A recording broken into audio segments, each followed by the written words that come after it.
शरद पूर्णिमा की पौराणिक कथा। खीर का क्या महत्व है? शरद पूर्णिमा को रास पूर्णिमा भी कहते हैं।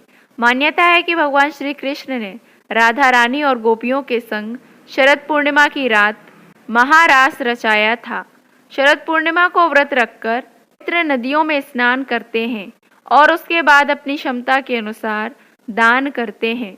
सत्यनारायण भगवान की पूजा करते हैं और कथा सुनते हैं। इससे घर में सुख शांति और समृद्धि आती है। इस बार शरद पूर्णिमा के दिन साल का अंतिम चंद्र ग्रहण लगने वाला है। अश्विन पूर्णिमा शरद पूर्णिमा होती है। इस साल शरद पूर्णिमा 28 अक्टूबर दिन शनिवार को है। आइए दोस्तों, अब जानते हैं शरद पूर्णिमा की पौराणिक कथा। एक बार एक गांव में एक व्यापारी रहा करता था, जो व्यापार के मामले में बहुत ही निपुण था। गांव के सभी लोग व्यापारी की बहुत प्रशंसा किया करते थे और उससे ही व्यापार की सभी वस्तुएं खरीदा करते थे। उस व्यापारी की 2 बेटियां थीं। वह अपनी बेटियों से बहुत प्रेम किया करता था। उनके लालन पालन में कोई भी कमी नहीं होने देता था। धीरे धीरे जब व्यापारी की दोनों बेटियां बड़ी हो गईं, तब उस व्यापारी ने अपनी दोनों बेटियों का विवाह बड़ी धूमधाम से किया। अपनी दोनों बेटियों की शादी अच्छे अच्छे परिवारों में की। व्यापारी की बड़ी बेटी को पूजा पाठ में अत्यधिक रुचि थी और उधर व्यापारी की छोटी बेटी को पूजा पाठ में कोई भी रुचि नहीं थी। शादी के बाद व्यापारी की दोनों बेटियों ने माता शरद पूर्णिमा का व्रत करना शुरू कर दिया। व्यापारी की बड़ी बेटी बहुत ही ध्यानपूर्वक और मन लगाकर शरद पूर्णिमा की पूजा की तैयारी करती थी और उपवास भी रखा करती थी। उधर व्यापारी की छोटी बेटी शरद पूर्णिमा की पूजा तो करती थी, लेकिन वह सारे काम को आधा अधूरा करती थी। व्यापारी की छोटी बेटी ने कभी भी शरद पूर्णिमा की पूजा संपन्न करी ही नहीं थी। उधर व्यापारी की बड़ी बेटी ने हमेशा से शरद पूर्णिमा की पूजा मन लगाकर की थी और उसको संपन्न भी किया था, जिसके फलस्वरूप व्यापारी की छोटी बेटी के कोई संतान नहीं थी।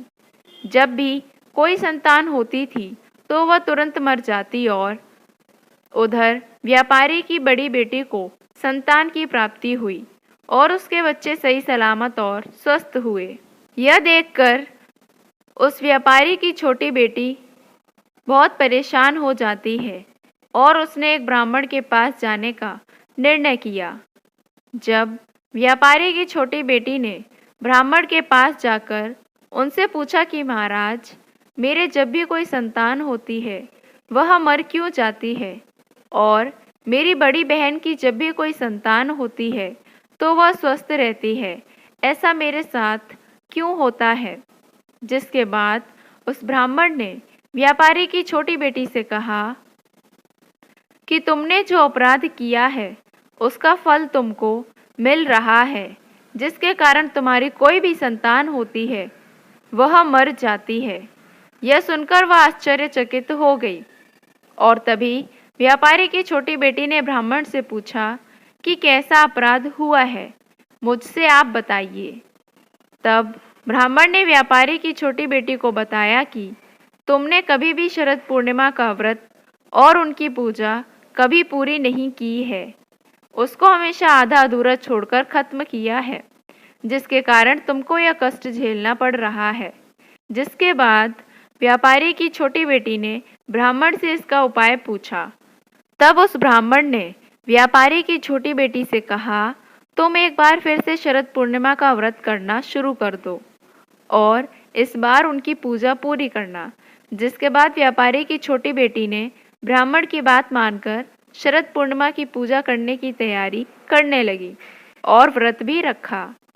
इस बार पूजा संपन्न भी की, लेकिन हर बार की तरह इस बार भी जब व्यापारी की छोटी बेटी को संतान की प्राप्ति हुई, तब उसकी संतान एक बार फिर से जन्म के बाद मर गई, जिसको देखकर वह बहुत क्रोधित हो गई। जिसके बाद उसने अपनी बड़ी बहन को अपने घर बुलाया ताकि वह उससे बदला ले सके कि मेरे साथ ही ऐसा क्यों होता है, जिसके लिए व्यापारी की छोटी बेटी ने एक पाटे में अपने मरे हुए बच्चे को लिटा दिया और उसके ऊपर से एक चादर से उसको ढक दिया, जिससे वह दिखे नहीं, और अपनी बड़ी बहन को अपने घर बुला लिया। जिसके बाद व्यापारी की छोटी बेटी ने अपनी बड़ी बहन को उसी पाटे पर बैठने के लिए कहा जिसमें उसका मरा हुआ बच्चा लेटा था। जैसे ही उसकी बड़ी बहन उस पाटे में बैठने लगी, तब उसको कुछ अजीब लगा, जिसको देखने के लिए वह उठी और उसने देखा कि नीचे तो एक बच्चा लेटा है, जिसको व्यापारी की बड़ी बेटी ने छुआ तो वह मरा हुआ बच्चा जोर जोर से रोने लगा। जिसके बाद व्यापारी की बड़ी बेटी ने अपनी छोटी बहन से कहा कि तुम मुझसे यह क्या करवाने जा रही थी? अभी तो मुझसे अपने बच्चे की मृत्यु करवा देती और मैं कितना बड़ा अपराध कर देती। जिसके बाद उसकी छोटी बहन ने अपनी बड़ी बहन को बताया कि यह बच्चा तो पहले से ही मर चुका था, लेकिन जैसे ही तुमने इस बच्चे को छुआ है, वह पुनः जीवित हो गया। तुमने मेरे बच्चे को नया जीवन दिया है। यह चमत्कार देखकर सभी लोगों ने भी शरद पूर्णिमा का व्रत और पूजा करना शुरू कर दी। शरद पूर्णिमा को अधिकतर उत्तर भारत में रहने वाले लोग मनाते हैं, और जब अश्विन की पूर्णिमा होती है तो उससे ही सभी लोग शरद पूर्णिमा कहते हैं। और इस दिन उपवास रखने के कारण इस उपवास को कोजागरी उपवास पूर्णिमा और रास पूर्णिमा कहते हैं, क्योंकि बहुत से लोगों का मानना है कि इस दिन भगवान श्री कृष्ण जी ने अपनी गोपियों के साथ रास लीला की थी। शरद पूर्णिमा के दिन सभी लोगों को चंद्रमा को देखना चाहिए, क्योंकि उस दिन चंद्रमा अपनी पूरी 16 कलाओं में विराजमान होता है। शरद पूर्णिमा के दिन चंद्रमा इतना सुंदर लगता है कि मन करता है बस उसे देखते ही जाएं। शरद पूर्णिमा के दिन चंद्रमा को देखने से हमारे शरीर में एक अलग सी शांति प्रदान होती है। और शरद पूर्णिमा के दिन सभी लोग सुबह स्नान करके और नए कपड़े पहनकर पूजा की तैयारी करते हैं। शरद पूर्णिमा के दिन सभी लोग जो भी शरद पूर्णिमा की पूजा करते हैं, उस दिन उसको पूरे दिन का व्रत रखना होता है।